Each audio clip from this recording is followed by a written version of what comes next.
आप देख रहे हैं प्राइम व्यू। तो मेरे मुसलमान नौजवानों को साइकिल के पंक्चर बना करके जिंदगी नहीं गुजारनी पड़ती। वक्फ के नाम पर लाखों हेक्टेयर जमीन पूरे देश में है। इस जमीन, इस प्रॉपर्टी से गरीब का, बेसहारा महिलाओं बच्चों का भला होना चाहिए था। और आज ईमानदारी से उसका उपयोग हुआ होता तो मेरे मुसलमान नौजवानों को साइकिल के पंक्चर बना करके जिंदगी नहीं गुजारनी। आपको पंक्चर ही करना चाहती हूँ।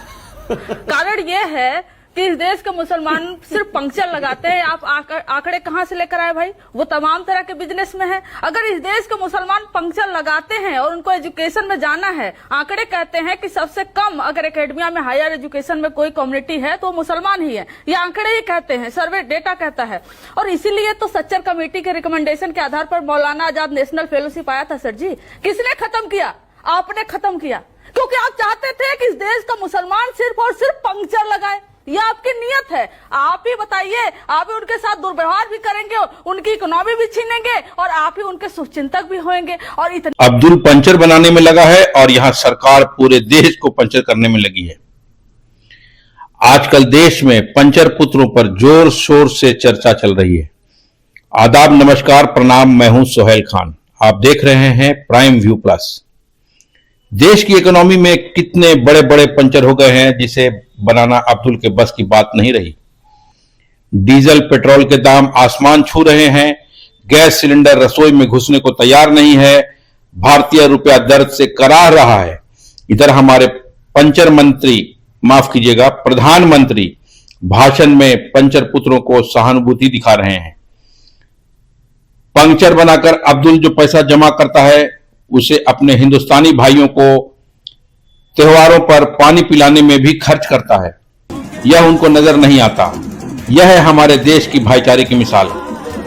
माइनॉरिटी कमीशन पहले 47 लाख करोड़ आवंटित करती थी, जिसे घटाकर अब 26 लाख 6 हजार करोड़ कर दिया गया है। यह दर्शाता है कि सरकार की नीयत में खोट है।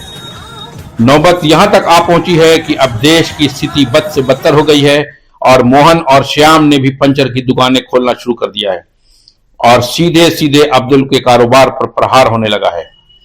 सरकार अगर लायक होती तो होना यह चाहिए था कि अब्दुल, श्याम और मोहन सभी को एक जैसा हक मिलता।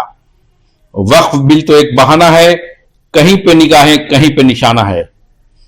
आपको हमारा चैनल कैसा लगा जरूर बताइएगा और अगर अच्छा लगे तो लाइक, सब्सक्राइब और शेयर जरूर कीजिएगा। हम इस तरह की वीडियोस आपके लिए लाते रहेंगे। धन्यवाद। हॉस्पिटल जो है वो वक्फ बोर्ड की जमीन पे डीडीए ने दिया हुआ है। और कोविड के समय में तमाम राज्यों में, मैं केरला की बात कर रही हूँ, केरला में 1.6 हेक्टेयर जमीन पर वक्फ बोर्ड ने कहा कि हॉस्पिटल बनाया जाए। सरकार ने उसको मंजूरी नहीं दी, इसलिए वो नहीं बना। 560 बेड का। तो ऐसे तमाम उदाहरण मिल जाएंगे। थोड़े काम धाम तो करते नहीं है, बातें बड़ी बड़ी करते हैं। ये हिंदू मुसलमान कर देना है, दंगे करा देना है और हम सब बैठकर नेशनल टेलीविजन पे हिंदू और मुसलमान करते रहेंगे। और गरीब मुसलमानों की इतने ही ऐसी है सर, तो उसमें हिंदू क्यों ऐड किए? गरीब मुसलमान को मैंडेटरी कर देते ना। जो 12 मेंबर होंगे वो हिंदू हो सकते हैं। आपने ऐसा क्यों किया? कहते थे कि गरीब मुसलमान मैंडेटरी है बोर्ड में, क्योंकि हम